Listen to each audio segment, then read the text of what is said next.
জয় নিতাই, জয় রাধে রাধে। আমার মদন মোহন ইউটিউব চ্যানেলে আরও একটি ব্লগে সকল ভক্তবৃন্দকে জানাই স্বাগতম।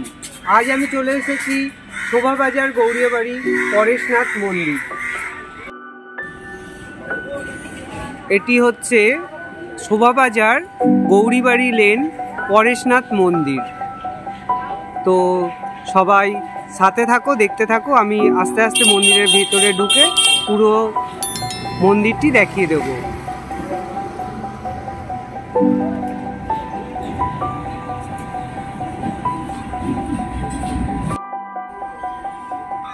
মন্দিরটির দেওয়ালে দেখো বিভিন্ন শিল্পকলা কাজ করা রয়েছে, বিভিন্ন ধরনের শিল্পকলা কাজ করা রয়েছে।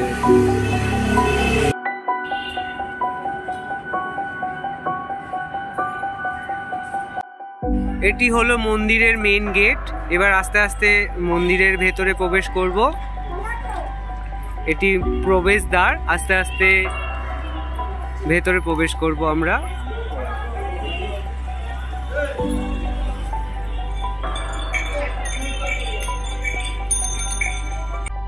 প্রথমেই বলি, কাছে দূরে যে যেখান থেকে এই ভিডিওটি দেখছো, আশা করি সবাই ভালোই আছো আর আমিও ভালোই আছি। আমার রাধা মদন মোহন যেন সবাইকেই ভালো রাখে আর সুস্থ রাখে। যারা যারা এই মদন মোহন ব্লগের ভিডিওটি নতুন দেখছো, তারা অবশ্যই এই মদন মোহন চ্যানেলটিকে একটা সাবস্ক্রাইব করে পাশে বেল আইকনটি প্রেস করে অল করে দাও। তাহলে যখনই কোনো এই মদন মোহন চ্যানেলের ভিডিও আপলোড হবে, তোমাদের কাছে নোটিফিকেশান পৌঁছে যাবে। ভিডিওটি অবশ্যই পুরো দেখো আর কমেন্ট করে তোমাদের মতামত জানিও।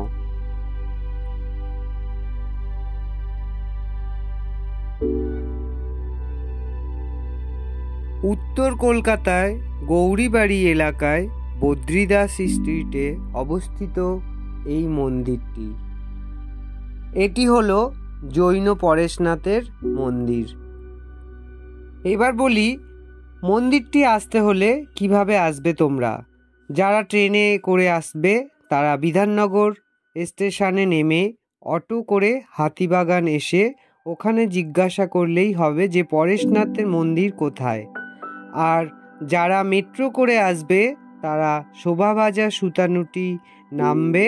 তারপর বাইরে বেরালেই দেখবে অটো দাঁড়িয়ে থাকে, বললেই হবে যে পরেশনাথ মন্দির যাব, একেবারে মন্দিরের গেটেই নামিয়ে দেবে।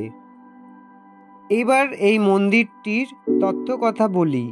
এই মন্দিরটি জৈনদের 24তম, যারা যারা তীর্থাঙ্কর করেছিলেন, যারা জৈন ধর্ম প্রচার করতেন, তাদের মধ্যে 10তম তীর্থঙ্কর মন্দির হলো এটি, যিনি পরেশনাথ বলে খ্যাত। এই মন্দিরটির বিপরীত দিকেই আছে মহাবীর মন্দির, যিনি হলেন 24 জন তীর্থঙ্করের মধ্যে শেষ তীর্থঙ্কর। 1867 সালে এই মন্দির তৈরি করেছিলেন রায় বদ্রীদাস বাহাদুর মৌখিন এবং মন্দিরটি প্রতিষ্ঠা করেছিলেন শ্রী কল্যাণ সুরীশ্বরজি মহারাজ।